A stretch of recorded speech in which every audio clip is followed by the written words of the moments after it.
former mayor of Tallahassee and former Democratic nominee for governor in 2018, Andrew Gillum has been indicted on federal criminal charges, wire fraud being one of them, which is serious business. He's very likely going to go to prison. The FBI does not get involved with criminal cases unless they're going to nail somebody to the wall, and they do it over 95% of the time. So he's not the only person who's under federal investigation in the state of Florida who's in politics, I will say that. Not a surprise either. But in this case... But you know what it is? I mean, when we say wire fraud, I think that, that kind of seems like it could be a lot of different things. But, from what I understand, it's basically that he and whoever his partner in this endeavor were collecting money for an organization that was, I don't know if it was a nonprofit or whatever, but it had whatever its intended goals were to do. And apparently people were donating to this organization and they were just living off of it. He was taking the money, the person was taking the money into the organization and then cutting payroll checks, but they weren't doing anything with the organization. So it basically sounds like it's money laundering through a facade organization. But I just think that when you hear wire fraud, that that's a broad. That what does that mean? So in this case, to me it sounds like they were basically collecting money for a purpose that they didn't use it for, and basically skimming it from an organization. I don't know if I agree with that, Rob. I think what Andrew went through was something that he wasn't going to be able to come back from, and created such havoc that it became basically an unforgivable act. He also made a lot of mistakes. We've gone over them before, but he ran a great primary race and he ran a very subpar general election race, and he should have beat DeSantis. He should have. And now DeSantis is tracking to be the next president of the United States as a result of the mistake. Yeah. And that's how fast things change in politics. But what doesn't change is how disgusting the Democratic establishment is, for two reasons. Number one, they decided that it was necessary to pile on Gillum today, not just for his indiscretions, but to pile on, of course, Jen, what a surprise, pile on progressives who voted for him in the primary instead of voting for Gwen Graham or voting for Philip Levine. Right, so, we're the problem. It's our fault that we voted for Gillum. And that, to me, really speaks to what people in the non-corporate movement have to understand. They're never going to like you. They're never going to accept you. You are in the way of big business, and that is it. That's all they care about. Blaming progressives? What the hell do you think is going to happen in 5 months? Who do you think is going to get blamed for losing the midterms? Right. When I hear people referencing, when you hear certain smear campaigns or certain ways that the right really talks about Democrats, and they say things like Joe Biden's radical left agenda, and I hear things like that, and I think, if that's what people are considering the radical left, we are in for a very rude awakening, people. Yeah, we are. And I think people just don't understand that when the margins get so thin, and they really don't understand, just how precarious these circumstances are because the infrastructure is so poor.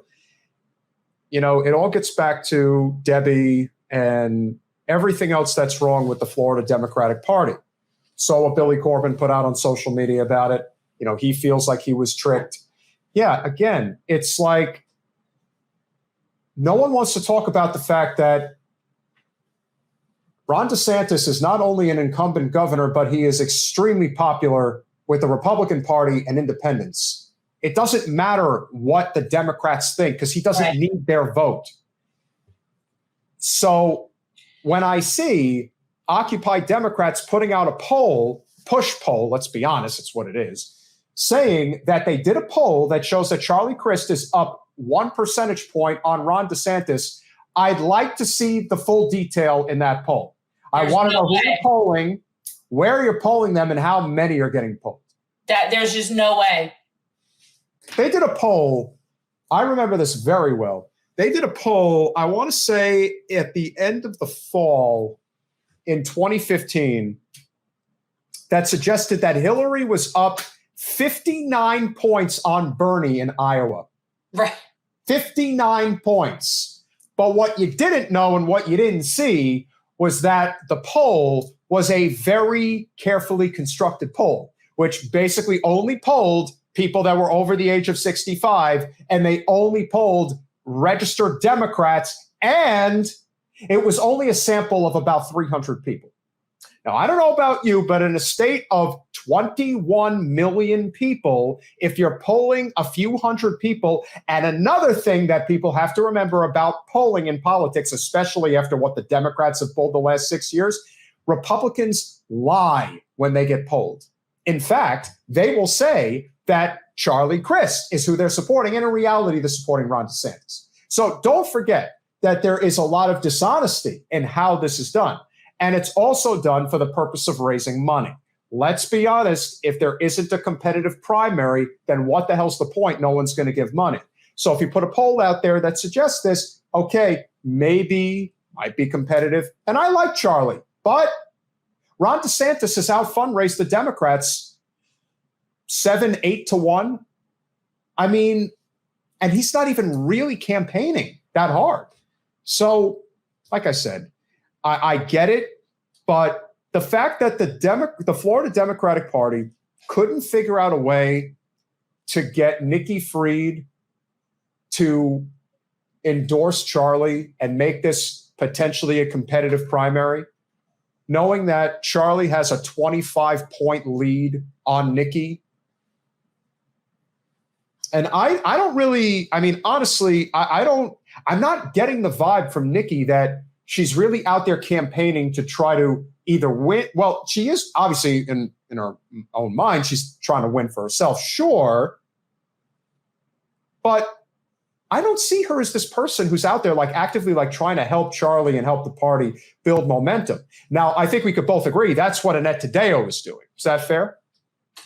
Well, I mean, yeah, she's ultimately a team player with that. I mean, I really did think she was going to end up running with him on his ticket. But then, she jumped into that race down in 27, which then I think, well, maybe that was the strategy all along, because with certain people, and she is one of them, they're just like professional political runners. Like there's certain people that just always seem to be running for something, like part of their job is running. They have a career out of running for office. So I don't know with her what that is.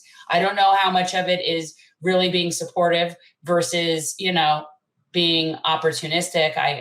Maybe both. I have no idea.